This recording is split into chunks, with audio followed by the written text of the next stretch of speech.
Bonsoir Marine Le Pen. Bonsoir. Merci d'avoir accepté notre invitation. Le nouveau Premier ministre, Sébastien Lecornu, est installé depuis hier à Matignon. Est-ce qu'il vous a contacté ? Non, mais il ne va pas tarder à le faire, puisqu'il a indiqué qu'il allait recevoir l'ensemble des forces politiques. Je suppose donc qu'il va recevoir le premier groupe de députés à l'Assemblée nationale. S'il vous contacte, comme il l'a fait avec d'autres forces politiques, est-ce que vous irez ? Bien sûr, nous avons toujours répondu aux invitations républicaines lorsqu'elles étaient formulées. Plusieurs journaux ont fait état de dîners que vous avez partagés avec M. Lecornu il y a plusieurs mois, dont un qui aurait eu lieu au sein du ministère des Armées. Est-ce que vous le confirmez ? Non, mais je dîne avec énormément de responsables politiques qui sont des opposants politiques. Bien entendu, je trouve que ça n'a absolument rien d'extraordinaire. Donc, il m'est arrivé une fois de dîner effectivement avec M. Lecornu. Est-ce que ça peut faciliter d'éventuels accords, négociations, ou est-ce qu'à vos yeux, il est, discrédité parce qu'il est proche d'Emmanuel Macron ? Non, mais le sujet n'est pas là. Le sujet, c'est que les Français souhaitent que ces responsables politiques, qui sont au pouvoir depuis 8 ans, partent. Eux, ils veulent durer. Donc en réalité, il a été donné comme mission à M. Lecornu de bricoler un gouvernement de non-censure. Le problème, c'est que lorsque vous accrochez plusieurs radeaux ensemble, ça ne fait qu'un gros radeau. Et un gros radeau, ça ne tient pas à la mer quand il y a une tempête. Or, nous sommes en pleine tempête. Nous sommes confrontés à une crise politique, budgétaire, migratoire, sécuritaire, et ils sont dans l'incapacité d'apporter des réponses. Donc je crois qu'il faut revenir au peuple, ce qui est la solution la plus efficace et la plus démocratique. Et pour être concret, qu'est-ce que vous demanderiez au nouveau Premier ministre pour ne pas le censurer ? Quelles mesures précises ? Je lui demanderais de rompre avec le macronisme. Oui, c'est la rupture ou la censure. C'est-à-dire concrètement, rompre avec le macronisme, c'est-à-dire adopter tout ou partie de votre programme, par exemple ? Mais pourquoi pas ? Bien entendu, c'est la raison pour laquelle nous avons été élus. Tout et ou une partie seulement ? C'est d'ailleurs la raison pour laquelle ils nous ont empêchés de gagner aux dernières législatives. Parce qu'il faut se souvenir que c'est par une manœuvre, en réalité, qu'ils ont empêché le Rassemblement national, qui est la seule véritable force d'alternance, de pouvoir être majoritaire aux élections législatives. Sauf qu'on ne peut pas indéfiniment gouverner sans le peuple ou contre lui.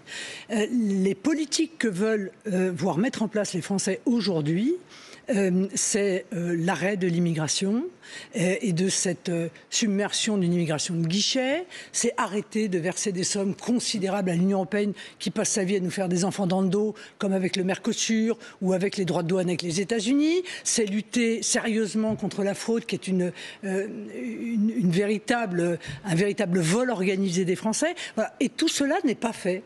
Mais pour être très précis, pardonnez-moi, l'une des députées du Rassemblement national, Laure Lavalette, elle a un langage très direct. Elle dit que le budget de Sébastien Lecornu sera RN ou son gouvernement ne sera pas. Vous dites la même chose ? Monsieur Boulot, s'il s'agit pour Monsieur Lecornu de présenter, comme l'a fait Monsieur Bayrou, 8 milliards d'augmentation d'impôts sur les retraités en leur demandant des efforts et 0 effort sur les étrangers, y compris les clandestins, ce sera non pour nous.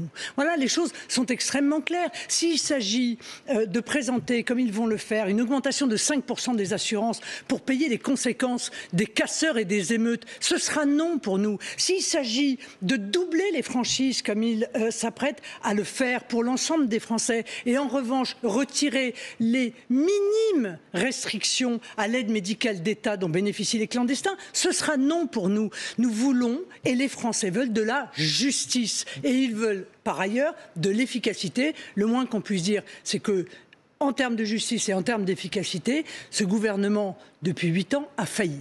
Donc, si vous n'êtes pas d'accord, si vous n'avez pas gain de cause, vous le censurerez. Et en cela, vous prolongerez l'instabilité politique. Vous en prenez le risque. Mais, M. Boulot, je crois que vraiment, j'ai envie de parler au nom des Français. C'est pas tant l'instabilité politique qui les angoisse en réalité. Un peu quand même. Non, ce qui les angoisse, c'est la stabilité politique, c'est-à-dire la stabilité de politiques dont ils ne veulent plus et qui leur sont imposées, quel que soit le résultat des élections. C'est cela qu'ils ne supportent plus, les Français. Ils veulent un autre chemin. Et c'est à eux de donner ce chemin et à personne d'autre, parce que nous sommes dans la 5e République et pas dans la 4e. Donc, les bricolages, les magouilles entre partis, ils n'en veulent plus. Il faut leur redonner la possibilité de choisir. Il faut donc dissoudre, permettre des élections à nouveau législatives et que les Français donnent un chemin qui soit clair et faire en sorte de le respecter. C'est cela, en réalité, que les Français attendent. Avant la dissolution, s'il y a accord, François Bayrou, l'ancien Premier ministre, dit qu'il faut économiser 44 milliards d'euros en 2026. Votre chiffre, c'est lequel? Mais nous avons un chiffre qui était au-delà dans ce que nous avons donné à M. Bayrou, comme nous avions donné à M. Barnier, rien qu'avec les grandes économies que nous souhaitons faire. Nous arrivons en moyenne à 60 milliards. Voilà, sur l'immigration, sur l'Union européenne, sur le train de vie de l'État et notamment sur les opérateurs, sur les subventions qui sont des subventions abusives accordées à un certain nombre d'associations, sur la fraude, sur les énergies non renouvelables. Sur les énergies renouvelables, 6 milliards cette année, 8 milliards l'année prochaine, alors que nous savons que l'éolien et le solaire, non seulement entraînent un doublement de la facture d'électricité, mais de surcroît abîment nos centrales nucléaires. Donc vous voyez, il y a beaucoup de choses à faire. Ces 60 milliards, vous les trouvez notamment en taxant les très hauts patrimoines, les très riches, les plus riches? Mais on peut très bien envisager de demander des efforts à ceux qui gagnent le plus. On peut envisager cela. J'ai aucune difficulté avec l'idée, mais d'ailleurs, nous avons fait encore une fois un certain nombre de propositions sur les rachats d'actions, et tout cela est parti à la poubelle. Juste un mot, c'est 60 milliards par an? Vous comptez réaliser 60 milliards d'économies par an? Mais oui, d'accord. Mais rien que sur l'immigration, 15 milliards. Sur l'Union européenne, 12 milliards, puisqu'ils ont augmenté à nouveau de 7 milliards la contribution à l'Union européenne. 7 milliards d'augmentation cette année, et ils envisagent de l'augmenter encore de 3 milliards. Nous voulons la baisser de 5 milliards, vous voyez. Donc, sur la fraude, 15 milliards, ce ne sont pas mes calculs. Ce sont les calculs de la Cour des comptes. Le 31 mars dernier, Madame Le Pen, vous avez été condamnée, 4 ans de prison, dont 2 avec de prison ferme, 5 ans d'inéligibilité avec exécution provisoire, c'est-à-dire que vous ne pouvez pas vous présenter. On connaît depuis quelques jours la date de votre appel, 13 janvier, 12 février 2026, avec un délibéré à l'été 2026. Vous demandiez vous-même être jugé avec célérité, très rapidement, vous avez été exaucé. Oui, enfin, je demandais surtout d'être jugé après les élections municipales. Non, vous avez dit le plus rapidement possible. Non, mais croyez-moi que j'ai eu un certain nombre de possibilités d'indiquer que les élections présidentielles ayant fait l'objet d'une forme d'ingérence par l'autorité judiciaire, il ne fallait pas qu'il en soit de même avec les élections municipales. Fixer mon procès d'appel pendant les élections municipales, c'est un autre moyen d'essayer... Pas pendant, c'est un peu avant. Oui, enfin, c'est pendant les élections municipales. Une élection municipale, Monsieur Boulot, je suis désolé, ça se déroule pas en 3 semaines. Bon, eh bien, c'est un autre moyen, en quelque sorte, d'essayer d'influer sur le processus électoral. Qu'est-ce que ça coûtait de mettre ce procès au mois d'avril?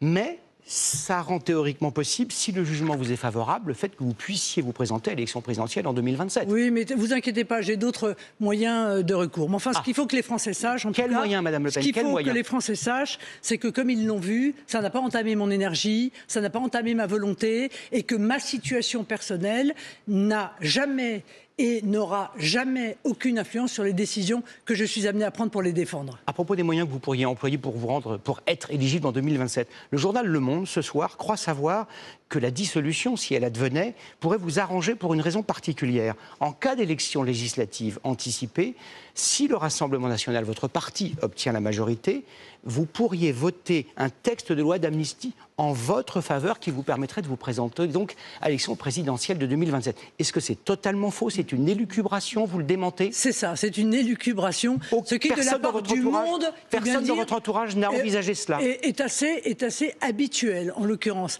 L'exécution provisoire est un moyen, en réalité, d'éviter à quelqu'un de se présenter alors même qu'il n'est pas jugé de manière définitive. Ça devrait être modifié, mais croyez-moi, on a bien d'autres urgences entre-temps. Est-ce que vous souhaitez la démission d'Emmanuel Macron ? Je pense que si Emmanuel Macron ne veut pas dissoudre, alors il a une autre possibilité qui lui est donnée par la Constitution et qui est de démissionner, c'est-à-dire d'en revenir une nouvelle fois au peuple. Parce qu'encore une fois, c'est l'esprit de la Ve République. Pas jusqu'à présent. Si au moindre coup de vent, au moindre coup de Trafalgar, le président démissionne, il y a eu 1000 crises depuis 1958. Au moindre coup de vent, pardon, il a subi un échec extrêmement lourd aux élections européennes.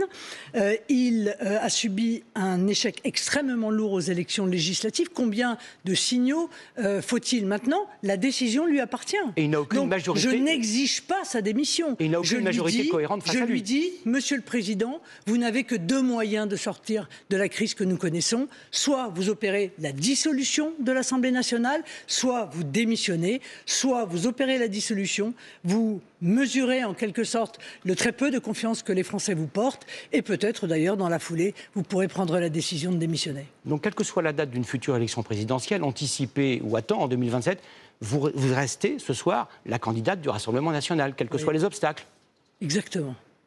Et vous dites ça comme si cela allait de soi. Vous parliez tout à l'heure de recours. Quels seraient les recours? Ça va de soi. Je suis combative. Oui, mais vous parliez de recours, ce sont des recours juridiques. Je vais défendre mon innocence et je vais également utiliser tous les recours qui sont en ma possession pour venir défendre la liberté des Français de pouvoir choisir leur candidat, parce qu'il s'agit de cela. Et me paraît-il, le Conseil constitutionnel a effectué une réserve d'interprétation il y a quelques semaines de cela, en indiquant précisément que les électeurs avaient une liberté de vote et que celle-ci était un droit constitutionnel. Voilà.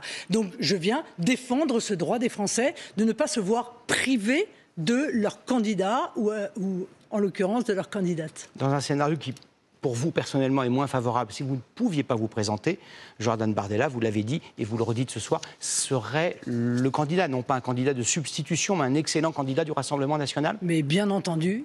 Bien entendu, parce que vous disiez il y a quelques jours qu'il pouvait être un très bon Premier ministre, ce n'est pas le même métier. Mais ce sera un excellent Premier ministre et on va essayer de vous démontrer ça le plus rapidement possible lorsque Emmanuel Macron enfin acceptera de faire confiance au peuple français en se retournant vers lui.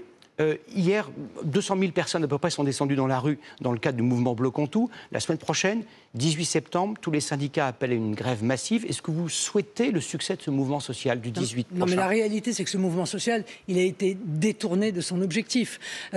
Comme d'ailleurs avec les Gilets jaunes, il arrive un moment où l'extrême gauche, qui pourrit absolument tout ce qu'elle touche, il faut être honnête, s'est accaparé en fait ce mouvement, qui n'est plus un mouvement social, qui est un mouvement politique d'extrême gauche. Bon, le résultat d'hier est un résultat plutôt mineur pour l'extrême gauche par ailleurs, mais en revanche, on a vu comme d'habitude la violence, les dégradations, les feux, l'attaque de nos forces de l'ordre, et cette méthode est insupportable. Nous sommes dans une démocratie, on se combat politiquement par les urnes et on obtient le changement par les urnes. Et moi, je viens dire aux Français, je souhaite une dissolution parce que je veux gagner 1 an pour l'alternance, précisément. À propos de ce qui s'est passé hier, vous dites que les policiers, les gendarmes et le ministre de l'Intérieur ont bien fait leur travail? Ils ont bien fait leur travail. Y compris le ministre de l'Intérieur. Mais ils ont bien fait leur travail. Et je félicite évidemment les forces de l'ordre qui sont confrontées en permanence à des violences qui sont